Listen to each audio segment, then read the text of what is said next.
Swayamprabha. Digital India. Educated India.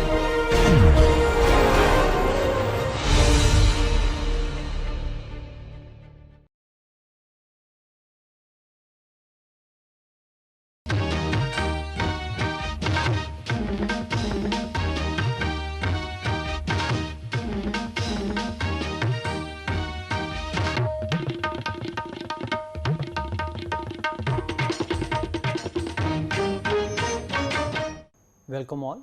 We are on week 3 of engineering graphics and design, where we are looking at projection basics. Previous lecture we looked at drawing sheets, the different sizes, scales and the layout. In this lecture we will be looking at the different kinds of lines we use in a typical engineering drawing and how they vary, and depending on the application and the need we use different kinds of lines. So, let us start looking into them. This is a typical engineering drawing, and if you look closely you see there are lots of lines. So, one you can see the object. So, one which is very dark is the object, but in addition to the object there are several kinds of lines, and what we will do in this lecture is we will go into most of these lines and see when to use these lines and what are the notations or the principles we need to follow when using these lines. So, to start with, there are some very few basic kinds of lines. So, to start with a continuous narrow line, as you can see it is continuous and it is narrow. To contrast it, we have the second line which is the continuous wide line. So, the difference between these two is the first one is a narrow line which is thin, and the second one is a wider line which is slightly thicker. And if you compare the width of these two lines, the ratio is 1:2, which means the wider line is twice as wide as the narrow line. The typical width of these lines is about 0.3 millimeters and 0.6 millimeters. So, how do we do different kind of lines? Usually we have different kinds of pencils like HB, 2H, 3H, 2B pencils. So, we need to pick a appropriate pencil for a wide line and a appropriate pencil for the narrow line. Okay. So, even within this narrow line we see there are different applications. So, for example, for dimensions, for extension lines, leader, hatching, projections, we use these narrow lines, and the wide lines we use for visible edge and outline. So, the more details of it we will have in the following slides, where we will give it with examples, but what we are trying to capture in this slide is to say what are the different basic kinds of lines we use. So, the third category is this dashed narrow line. So, again it is a thin line, only thing is it has several dashes, and we use these to represent hidden edges and outlines. Another variation is long dashed and dotted narrow line. So, again it is a thin line where you have a long dash followed by dotted, again long dash dotted, which keeps repeating. We use these for center lines, line of symmetry, pitch circle of holes. We will look more into it later. And the last category I am showing is this long dashed dotted wide line. Again we have this thick line. The difference is now we have this long dash dot which are repeating using a thicker line. These are used for indicating cutting planes. So, to the rest of the lecture we will be looking at different applications where we use these 5 different combinations. Before I move, I need to mention that there are many other different kinds of lines, a combination of dash, dot, small dash, long dash, thick, narrow line and a wide line. But this being an introductory course, I picked only the ones which are most commonly used. Of course, we can go back to the references or engineering standards to look into different kinds of lines, because the use of these lines change from application to application. So, for example, in the construction industry their choice of lines are different from a mechanical industry where their choice of lines are slightly different. In this lecture I will be following the conventions used in the mechanical components, but one can easily refer to any of these engineering standard to see what kind of lines you need to use for a particular application like construction, electronic or any other specific applications. Okay. So, let us go into the applications. So, let us start with this continuous narrow line. Here is the line we have showed in the previous slide. Here is an pictorial or a 3D solid, and what we have here is the top view of this solid. So, in this solid we are using 3 different kinds of lines, which I will try to show.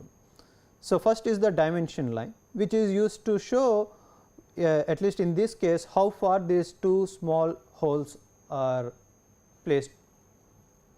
So, the spacing between the 2 holes is showed using this dimension line, and to help with this dimensioning we use a different line called an extension line. So, what this extension line does? It extends beyond the dimension line.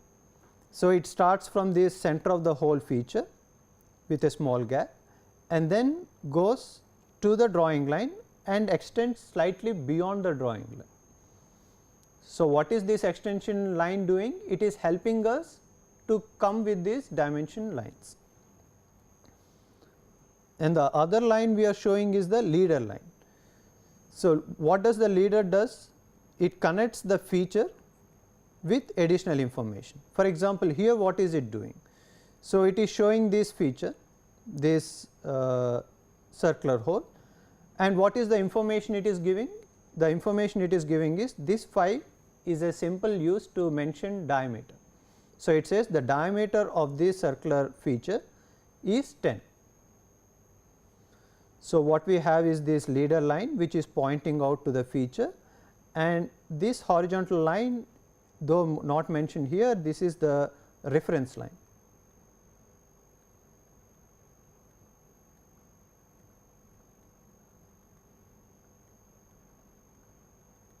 So, either on the top of this reference line or to the next of this reference line we provide the information. In this example we only provided that this diameter is 10 units, but you can provide other information, like let us say you can say that there is a hole, the depth of the hole is so and so units, like 5 units, or you can say that this hole is through hole, which means this hole at the top goes all the way to the bottom. So, which we call it as a through hole. So, all that information can be given. So, if you have more information, basically you need to mention it in multiple lines. There are other slides where we will show that information. Here I am just trying to give you a brief introduction of these leader lines. Okay. So, we use these continuous narrow lines for other applications too, like for hatching. So, let us say we cut this object using a vertical plane, we cut this object, and this sectioning, the cutting what we call is in engineering we call it as sectioning. So, we section this object into 2 equal pieces, and wherever that sectioning makes a cut with the material we show with this hatching. So, this hatching again we use these continuous narrow lines. As you can see, these are a series of parallel lines. Wherever you see this hatching, you know that when there is a sectioning, that sectioning or the cut really cuts a material piece. Okay. We also use it for projection lines. I think in week 2 we have talked about projectors. Projectors are the lines which connect a point on the object to the eye or the observer through the projection plane. So, even for these we are using these narrow or thin lines.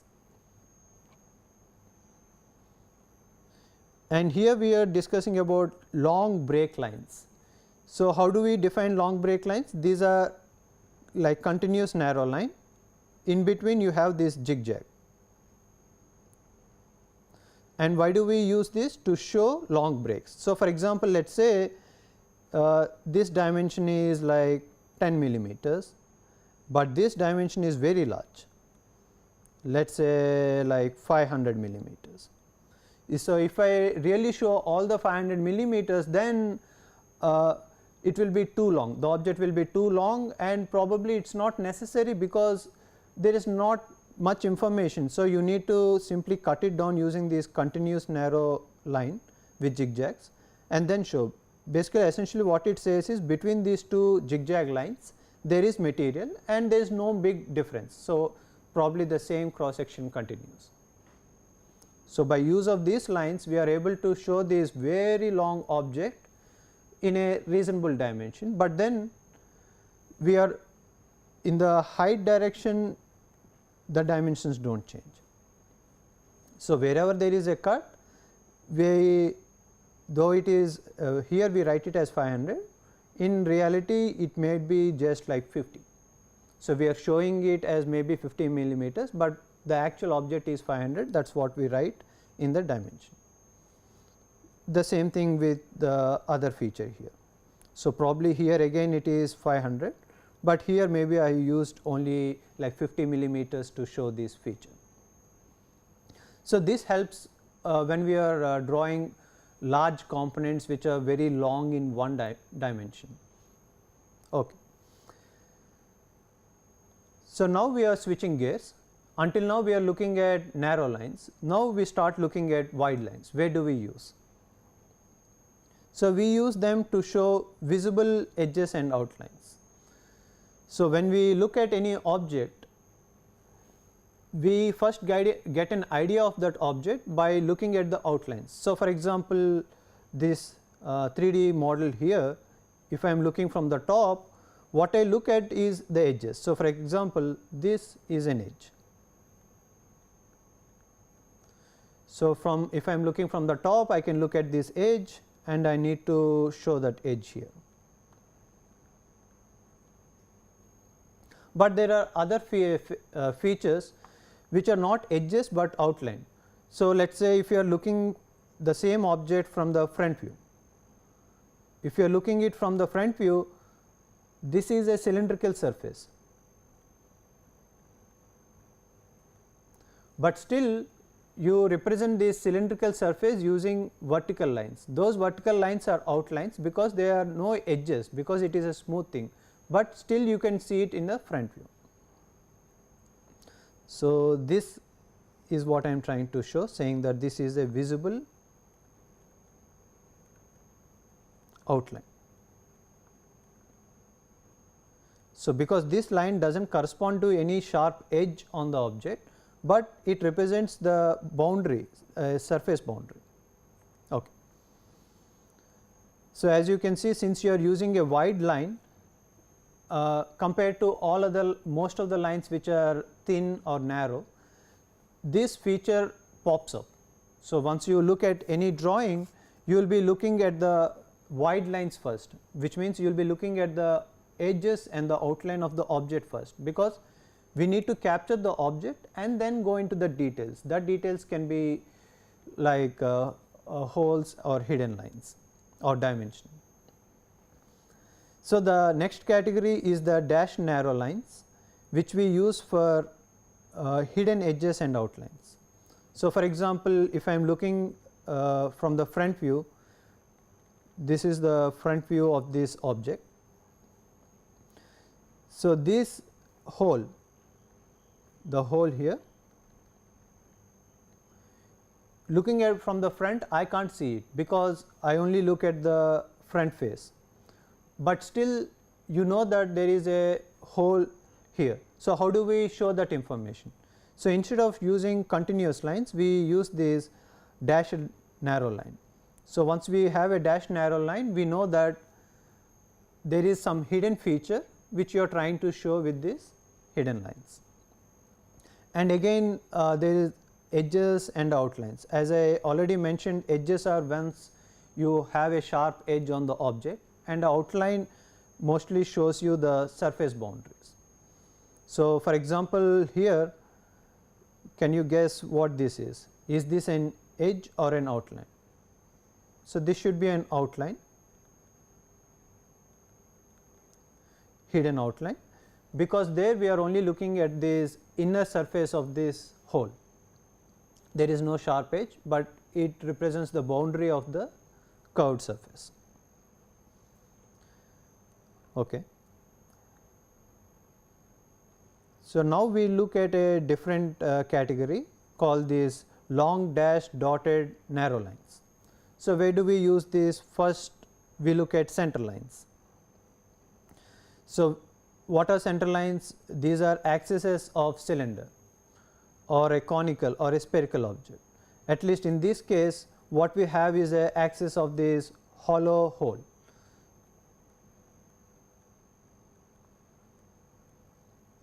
So, this axis is shown here as a center line. Similarly, you have one more axis for this bigger hole and one more for the smaller hole there. Okay. So, we can also use these center lines to show the center of circles. So, for this previously we had this top view, probably I have this picture. Okay. So, in the top view, how do I show that this is the center of this hole?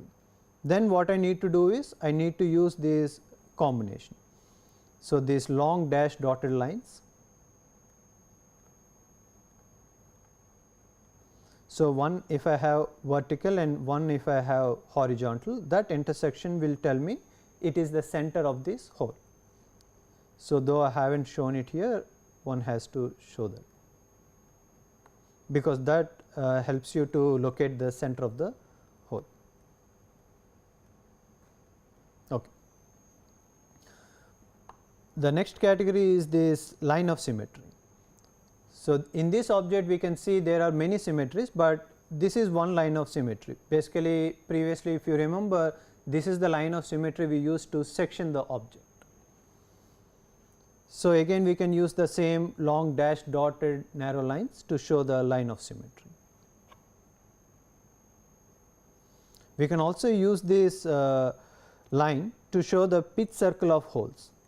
So, for example, here you see this is a different object where there are how many? 6 holes, and what is interesting is all these holes, the center of the holes especially, the center of all the 6 holes, they fall on a circle. So, that circle we call it as the pitch circle.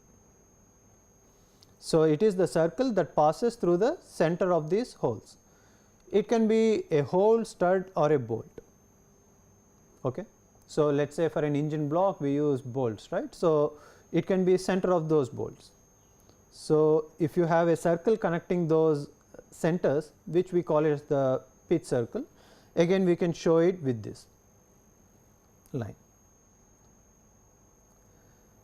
So, lastly we have this long dashed dotted wide line. So, again wide line meaning thick lines we are using, and we have this long dash, short dash which are repeating again. So, we use these to indicate the cutting planes. So, previously we said we are sectioning this object. How do we mention that we are sectioning this object? By drawing a line. So, as you can see at the edges of these lines we have this wide line, and again these lines have this long dash, dotted, long dash which are repeating. So, this represents the line about which we are cutting this object into 2 pieces. Okay. So, let us see in summary what we have learned. So, again we are looking back at this engineering drawing where we said there are lots of lines. Now, after going through the commonly used lines, we can make some sense of what each of these lines are and how they are different from each other. So, for example, we know this is a dimension line, we know this as a extension line.